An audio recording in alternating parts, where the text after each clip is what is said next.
dues to make up for any shortfalls of poorer taxpayers.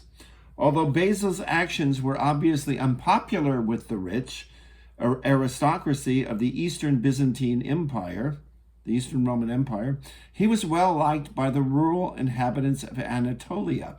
Well, you know, the reality is he cut their taxes, the rural inhabitants, the ordinary people, and he raised taxes on the wealthy. In addition to this, these acts increased the empire's treasury considerably. By 1025, Basil had increased the annual revenues of the empire to 7 million nomismata. I don't know what that is. That's a coin, I suppose. And he had managed to accumulate a further 14 million nomismata in the imperial treasury. And what happened to the empire? Under Basil, the empire expanded in Italy, in Sicily. The entire southern Balkan Peninsula was Byzantine country, Eastern Roman country once again. They held on over here in Crimea. They expanded into modern-day Armenia and Georgia. They took over all of Anatolia, modern Turkey. They held the islands of Cyprus, Crete, Rhodes, etc. And this little nation down here, which is light-colored, was a tributary state. In other words, they paid money so that the Byzantines wouldn't conquer them. They paid money to the Eastern Romans.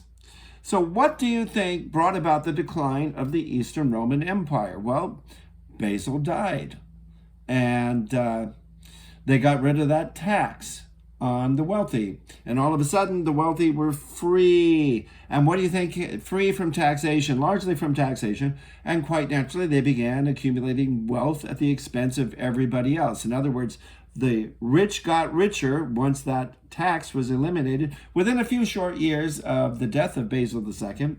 And the empire contracted and became weak. And also, the currency was devalued because the silver in the currency, what it had been under Basil, it had been stable, absolutely stable. The silver in that currency and the gold in their currency stayed the same. But once taxes on the wealthy were brought about, where taxes on the wealthy were significantly reduced, and the wealthy found ways to not pay any tax, well, the devaluation of the currency began. So what you had was a situation where there was less silver in currency, less gold in currency, and inflation racked the empire until it fell. And who did it fall to? To the Ottoman Turks, because they didn't have anything in their treasury, the Eastern Romans, anymore. They couldn't hire a freaking army to defend themselves. So let's go to the Ottoman Turks. So in 1453, the Ottomans took the last remnants of the Eastern Roman Empire. Actually, there was a little bit left in Greece, over here along the shore on the southern part of the Black Sea, and a tiny bit up here. But within like 10, 15 years, the Turks took it all. The remnants of the Eastern Roman Empire. And they expanded. Huge. And the wealthy prospered because, well, they were under the knuckle of very powerful sultans, and they paid their taxes. But then the empire began a decline in the 1600s. And what do you think caused that? So I've been reading this beautiful book. It's called The Decline and Fall of the Ottoman Empire. By the way, this is another great book. It's a series of 3 books. This is called Byzantium, which is the Eastern Roman Empire. The Decline and Fall. Of course, it's a 3-book volume, including the Rise. I've read them all. Anyway, so this Decline and Fall of the Ottoman Empire, highly recommended, as is this one too, but by Alan Palmer. What does he say about the fall of the Ottoman Empire? Well, let's read. So in 1873, shock waves from Vienna's Black Friday, that's when the Vienna stock market dumped, shook the already fragile Ottoman financial system. Almost half the total resources of the government was absorbed by the need to meet annuities, interest payments, and the demands of a sinking fund on a dozen foreign loans contracted by the Sultan since the Crimean War. In 1875, the Ottoman government was forced to announce a suspension of payment of interest on the Ottoman debt, thus virtually admitting state bankruptcy. In the 1880s, the Tsar, the Russian Tsar, waived all interest claims on Ottoman debt, but because the Russians well knew that if the Ottomans remained in a state of chronic bankruptcy, their own economy, the Russian economy, would suffer, and they therefore rarely attempted to force their Turkish neighbor to pay the annual interest due. And then the book also goes into how a lot of government corruption was occurring, and coincidentally, throughout the empire, a lot of the wealthy folks weren't paying their taxes. They were largely semi-independent. So you see people today, maybe like Elon Musk and others, not paying a whole lot of taxes, and taxes have been declining for the wealthy and their corporations for a long, long time. So that nowadays, the average Joe Blow, the average person who works for a living, actually pays more in total taxes, a higher percentage of their income, than do the wealthy. So let's take a look at the United States now in comparison to the Ottoman Empire and the Eastern Roman Empire. And by the way, the Western Roman Empire also fell in many ways similar to the United States, but I'm not going to go into that. So this is the total federal debt that's been accumulated since the first quarter 1966. This chart is an interactive chart. It's from the St. Louis Federal Reserve. Total public debt was $321 billion in the first quarter of 1966. You can see 10 years later, it was 80% more. 10 years. And this is when the United States was financing the Vietnam War. And by the way, that's an 80% increase. So let's take a look at what happened. The wealthy began getting and their corporations began getting lots of wealthy tax cuts right here.